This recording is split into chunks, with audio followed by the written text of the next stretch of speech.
Hawak na ng kapulisan ng Cebu City ang suspect na top 4 most wanted person provincial level na may kasong murder matapos itong maaresto ng mga otoridad sa St. Vincent General Hospital, Jones Venue, Cebu City, noong 7 ng Enero ng taong kasalukuyan. Kinilala ng Police Captain Wilmer M. Castillo, Station Commander ng Police Station 8 Cebu City Police Office. Ang suspect na si alias Rolando, 48 anyos, na residente ng Purok 4, Barangay San Jose, Cebu City.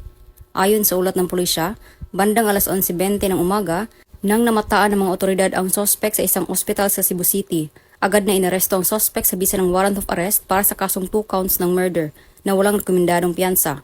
Samantala, ang akusado ay kasalukuyang nakapiit at nakakonfine sa nasabing ospital bago ibalik ang nasabing warrant of arrest sa korte na pinagmulan nito.